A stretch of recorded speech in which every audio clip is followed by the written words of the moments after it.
Blue Lock Chapter 305 leaks have just come out, and it's safe to say Igo Jinpachi has crafted some of the most intense and personalized training we've seen so far.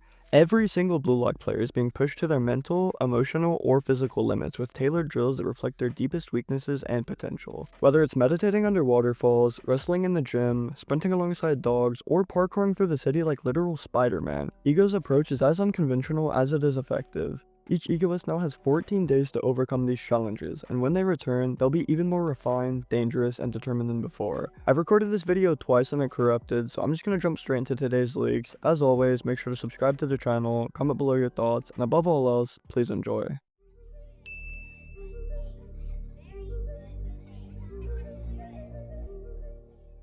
The chapter opens in the most unexpectedly wholesome way imaginable, with Henri in a cooking apron, proudly holding a plate of yakisobe noodles and a drink like she's starring in a Blue Lock cooking spinoff. The intro text then states, "The secret ingredient is kindness. With this tenderness, the deliciousness increases." Which, okay, it's not exactly what I thought the next World Cup training arc would open with, but hey, we all need comfort food sometimes, even in the pressure cooker that's Blue Lock. We then cut to Igo, who's clearly suffering from another self-inflicted all-nighter, typing furiously on his computer like he's trying to finish a thesis on how to build the perfect striker. Henri checks in on him with some concern, noting that he looks worse than the panda that just got laid off. Igo admits that he's been buried in prepping training content and handling all that for 23 players. It's the kind of stress only someone like him would voluntarily endure in the name of revolutionizing Japanese football. Henri asks what exactly this 14-day break is going to involve for the players, and Igo, ever cryptic as ever, just answers her question with another question. He asks how she usually cooks. She says she picks out something she wants to eat and gathers the ingredients. That simple logic, Igo claims, is the blueprint for how he plans to win the U20 World Cup. So yes, Igo has confirmed that he will indeed cook it up in the U20 World Cup. We shift gears to Bado, who's now walking through the streets staring down at a letter sent by Igo. It says, "If you want to be the king again, go there." And as Bado mutters to himself, he's suddenly approached by a group of strangers yelling for him. A whole squad of big buff NFL-sized guys are standing in front of him like they're about to run a linebacker drill straight through his ego. Whether Bado's in America or just dealing with a Japanese team obsessed with American football is unclear, but what is clear is that Igo is sending him somewhere to specifically build his physicality, aggression, and make him feel once again inadequate. Next up is Bachara, who's in for something way different. He reads his own ego letter and ends up arriving at an elementary school. Not exactly the gladiator pit you'd expect, but a group of kids notice him, peek through the window, and start pointing excitedly. The instructions: learn by teaching, feel your childhood. Knowing Bachara, he's probably the only one who could actually benefit from this. A full mob of kids run up to him shouting, asking him to teach football, and Bachara responds with excitement as well. Honestly, this is probably perfect for him. Rediscovering the pure joy of football through children just might make him even more dangerous, or at least slightly more emotionally stable. Then we see what Shigure is up to, and surprisingly, it's not sprint drills, rather swimming. Yeah, you heard that right. Igo tells him to throw away his legs and become a fish, which might be the funniest way to phrase it. He's focused on building his cardio endurance to sustain his high-speed style over long periods. And now we check in with Kunigami, who's apparently cosplaying as a Street Fighter character. He's in the full-on sparring gym, throwing hands and sweating like crazy. He's being pushed to develop through hand-to-hand combat, and the text reads, "The answer lies in battle." Kunigami's arc seems to be focused on brute strength, physical resilience, and becoming an absolute tank, but also probably his mental capacity. I'm not sure if this is football training or prep for UFC title shots, but either way, he looks like he's about to body somebody. Finally, the most unhinged training yet. SHIDOU Ryuze, our resident chaos gremlin, is mid-skydive. Literally jumping out of a plane, the note he gets says, "Before you die, do everything you've ever wanted to try. The cost will be covered by Blue Lock." And that's the exact kind of message you give to someone who already lives like he has 3 lives in reserve. As he free falls through the sky yelling "Mamma Mia" like the anime Mario, it's clear that his training isn't just about physical limits, but rather pushing his thrill-seeking nature into a pure, refined insanity, and maybe even finding a new edge. Pages 11 through 20 of the chapter then continue expanding the scope of Igo's intense and individualistic training methods, starting with another funny scene. In a serene temple setting, we see Toshirin meditating, mentally grappling with the complex emotions surrounding his brother Itoshi Sai and his rival Isagi yoichi.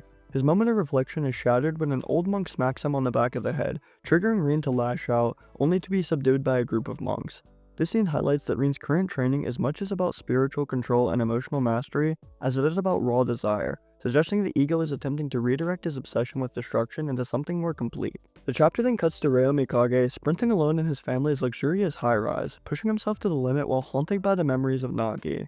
His thoughts dwell on what could have been if their dynamic had been different, revealing that even in the separation, Nagi still shapes his drive. As Reo collapses and reflects on their past, he's interrupted by his maid, who delivers a letter from Blue Lock. The letter doesn't just call him back, but assigns him a near impossible task of copying the strengths of every surviving player on the program, branding him as the master copy. Included is a data drive containing footage of all 22 remaining players, pushing Reo to take on a level of comprehensive study and physical adaptation that feels almost superhuman. Bea expresses doubt over whether Reo can accomplish this in just 2 weeks, but Reo responds with quiet resolve, choosing motion and action over hesitation, fully embracing the possible nature of the challenge. The momentum then builds with a sprawling double page that showcases where each Blue Lock player has landed during their personalized training arcs. The focus shifts rapidly from player to player, offering brief little snapshots of their training. What looks to be Isagi Yoichi is engaged in spatial awareness exercises, though the face is obscured. Karasu is mid-sprint, possibly sharpening his acceleration and agility. Raichi is locked into wrestling drills, likely working on strength and close contact aggression. Hyora-jin is parkouring through Gotham like he's Batman. Corona is sprinting alongside dogs, maybe to hone his instinctive reactions and stamina. Ryu is shown to be practicing martial arts. Nanase is training fine motor control and patience by using chopsticks with precision, while Sendo is literally out in the wilderness hunting with a gun, pushing his predatory instincts. Yohiyori, interestingly, is back to gaming, likely engaging in tactical simulations to enhance decision-making under pressure. Nico is focused on improving his physical frame through working out, while Fukakuken meditates under a cold waterfall, a traditional method by Buddhists for sharpening mental fortitude. Gagamaru as well is training with a baseball, possibly refining reflexes and catching balls. Yukimiya is practicing with a sword, and God knows what that could be for, while Oliver Aiku is surrounded by books, studying, possibly gaining a deeper understanding of defensive formations and strategies. Every egoist is fully immersed in their training, each aiming to become the decisive factor in the upcoming U20 World Cup. The chapter ends on a quieter note as Ego finally finishes his work and relaxes with a plate of Henri's food. Henri herself has fallen asleep, and the atmosphere settles into a calm before the storm kind of moment. Ego reflects on the nature of the project with satisfaction, declaring that all 23 players are still strikers at their core. His anticipation is focused on the explosive potential that will emerge when they finally reunite and collide with one another once again. The concept of fusing 23 individualistic egos into a single national force is exactly the philosophy Blue Lock was founded on. A note he leaves for Henri adds a bit of blunt humor to the scene as he tells her to fuck off and get some rest, also thanking her for the food. With that ending off today's leaks, the upcoming chapter 306 is titled Hello, suggesting that the next chapter could be the official kickoff of something big, or at least I hope. Thank you all so much for watching through today's leak video, and I'm sorry once again for sounding sick. If you enjoyed this breakdown and want to keep up with all future Blue Lock leaks, analysis, or theories, make sure to subscribe and hit that bell so you don't miss out on anything. Drop a comment below and let me know what training arc stood out the most to you guys, and what you think chapter 306's title, Hello, might mean. Nobody can change my mind, because seeing Hyora-jin parkour through the city was just the coolest thing in the latest Blue Lock chapters. I always love reading your thoughts, and until next time, please take care and have an amazing rest of your day.